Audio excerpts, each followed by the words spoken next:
పొరుగు దేశం పాకిస్తాన్లో సిట్యుయేషన్ ఎంత డేంజరస్గా ఉంది అంటే మనము తీసుకున్న ఒక మంచి నిర్ణయం.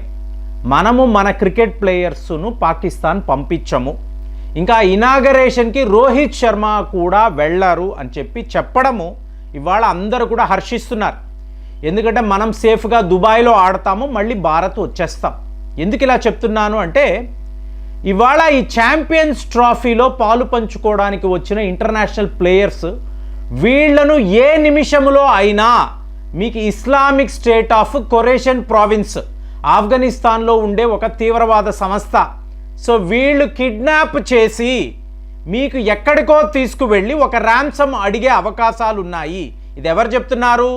పాకిస్తాన్ ఇంటెలిజెన్స్ ISI వాళ్ళు ఒక హై అలర్ట్ జారీ చేశారండి. మీకు పాకిస్తాన్ గవర్నమెంట్ పాకిస్తాన్ ఆర్మీకి ఇలా జరిగితే మన పరువు ఏం కావాలి, జాగ్రత్త అని చెప్పారు.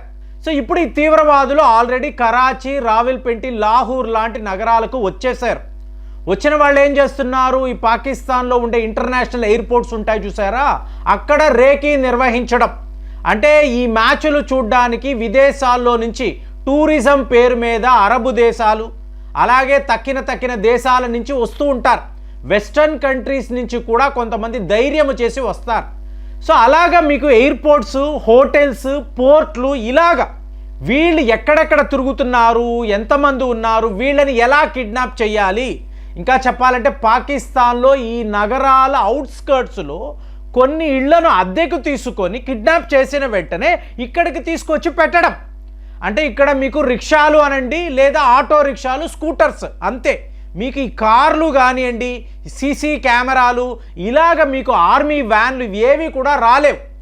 అలాంటి ఏర్పాటు చేసుకొని ఇంటర్నేషనల్ క్రికెట్ ప్లేయర్స్ వీళ్ళను చూడడానికి వచ్చే ఇంటర్నేషనల్ టూరిస్టులు వీళ్ళను కిడ్నాప్ చెయ్యాలి అని చెప్పి ఒక భారీ ప్రణాళిక వీళ్ళు రచించారు. అంటే మనం ఎంత మంచి నిర్ణయం తీసుకున్నామో చూడండి. మేము పాకిస్తాన్ వచ్చి క్రికెట్ ఆడలేమండి. ఇంకా చెప్పాలంటే మా కెప్టెన్ రోహిత్ శర్మ పాకిస్తాన్ కూడా రారు. ఎందుకు? ఆ ఇనాగరేషన్ సెరమనీ నో, మేమైతే అక్కడికి రాము, దుబాయ్లో మా మ్యాచ్లు ఆడతాము, మళ్ళీ మేము భారత్ వెళ్ళిపోతామని ఒక సరైన నిర్ణయాన్ని తీసుకున్నాం. సో దీన్ని ప్రతి వాళ్ళు హర్షిస్తున్నారు.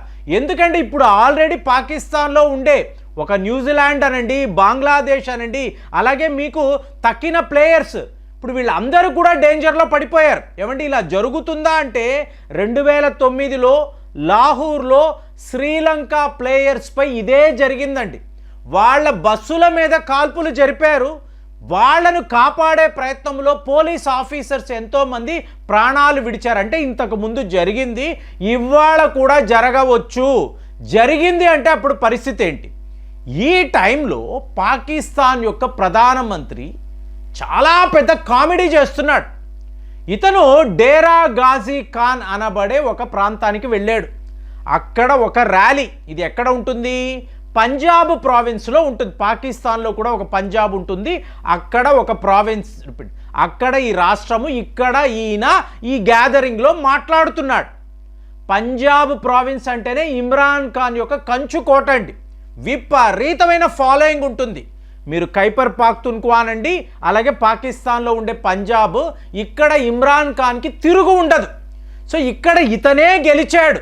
కానీ ఏమైంది? మీకు షాబాజ్ షరీఫ్ ఇవాళ ప్రధానమంత్రిగా ఉన్నాడు. సో ఇతను ఇక్కడ మాట్లాడుతూ ఓ ఆవేశం, ఆ బల్లను గుద్దేయడము, మీకు ఓ బాడీ లాంగ్వేజ్ చూసారనుకోండి, ఏమైంది వీడికి? ఏమైనా ఫిట్స్ వచ్చిందా, లేదా ఏమైనా మత్తులో ఉన్నాడా? ఏం మాట్లాడుతున్నాడు అంటే ఇంకా కొన్నేళ్లలో భారత్ అనబడే దేశాన్ని నేను ఓడించి చూపిస్తాను. ఒకవేళ నేను ఓడించలేకపోతే నా పేరుని మార్చుకుంటాను. ఏంటండి ఈయన ఏమైనా బ్యాటు బాల్ పట్టుకొని మీకు క్రికెట్ ఆడడానికి బయలుదేరాడా? సో ఇలా ఇండియన్ టీంని ఓడించాలనుకుంటున్నాడా? సెటైర్లు. మీకు ఆ పోడియంలో ఉండే వాళ్ళ సొంత పార్టీ వాళ్ళు పక్కుమని నవ్వుకుంటున్నారు. ఒరే ఏం మాట్లాడుతున్నావురా, భారత్ను ఓడించడం ఏంటి? ఇప్పుడు అంటే మనల్ని మనం గొప్ప చెప్పుకోవడం కాదండి, ఒక కంపారిజన్ ఉండాలి కదా, మీకు ఒక అంచనా ఉండాలి కదా, అనాలిసిస్ ఉండాలి కదా. ఇవాళ మోదీ గారు మాట్లాడతారండి, ఈయనేమంటారు? మనము జీడిపిలో చైనాను ఓడించాలి అంటే నెక్స్ట్ 10 ఏళ్ళు డే అండ్ నైట్ కష్టపడాలి. సో 10 ఏళ్లలో వాళ్ళను ఓడించే ప్రయత్నాలు చెయ్యాలి. ఏమండి, చైనాను ఓడించడానికి 10 ఏళ్ళు పడుతుందంటే ఇదే రియాలిటీ అండి. రియాలిటీ అదే మీరు అమెరికాను ఓడించాలి అనుకోండి, ఇంకొక 25-30 ఏళ్ళు పడుతుంది. అంటే ఒక నిజమైన జెన్యూన్ నాయకుడు ఏంటి, మీ యొక్క పర్ఫార్మెన్స్, ఆ దేశాల పర్ఫార్మెన్స్, వాళ్ళ ఎదుగుదల, వాళ్ళ గ్రోత్ రేట్ ఏంటి, వాళ్ళ జీడిపి ఎలా వాళ్ళు దీన్ని సాధిస్తున్నారు, ఇన్ని అంచనాలు, స్టాటిస్టిక్స్, డేటా ఇదంతా మీ దగ్గర ఉంటుంది. దానిని పెట్టుకొని మీరు ఒక చైనా అంటారు, అమెరికా అంటారు. కానీ ఇక్కడ ఏంటి, మనము ఏకంగా 4 ట్రిలియన్ జీడిపిని సాధించబోతున్నాం. చాలా చాలా దగ్గరలో ఉన్నాం. అలాంటి ఒక పెద్ద దేశం భారత్, ఇక్కడ మ్యాన్ పవర్ ఏంటి, లాజిస్టిక్స్ ఏంటి, ఇన్ఫ్రాస్ట్రక్చర్ ఏంటి, మీకు వనరులు ఏంటి, మీ జీడిపి ఆల్మోస్ట్ 4 ట్రిలియన్. మనము జపాన్, జర్మనీని ఓడించే పరిస్థితిలో ఉన్నాం. ఈ టైంలో నువ్వు ఒక 6 బిలియన్ అమెరికన్ డాలర్స్ కూడా అప్పు తెచ్చుకోలేకపోతున్నావు. అంటే ఒక world bank, international monetary fund వాళ్ళు, మీ సొంత అరబ్ దేశాలు ఎవ్వరు నీకు అప్పు ఇవ్వడం లేదు. ఇదంతా నీకు తెలుసు. నీ దేశ పరిస్థితి ఏంటో తెలుసు. పాకిస్తాన్ అంటేనే పాకిస్తాన్ ప్రభుత్వము, పాకిస్తాన్ ఆర్మీ, పాకిస్తాన్ ప్రజలు, ఎవరికి ఎటువంటి సంబంధము ఉండదండి. ఇప్పుడు మీకు డెమోక్రసీ అంటారు. ప్రజలందరూ ఏం చేశారు, వెళ్ళి ఇమ్రాన్ ఖాన్ గారికి ఓట్లు వేశారు. ఆయన గెలవాలి, ఆయన ఒక విజన్ ఉండే నాయకుడు అనుకున్నారు. కానీ ఏం జరిగింది, అమెరికా, పాకిస్తాన్ ఆర్మీ కలిసి షాబాజ్ షరీఫ్ని తీసుకువచ్చి ఇతనే మీ ప్రధానమంత్రి. కాబట్టి ఈ ర్యాలీకి వచ్చిన ప్రజలు నవ్వుతున్నారు.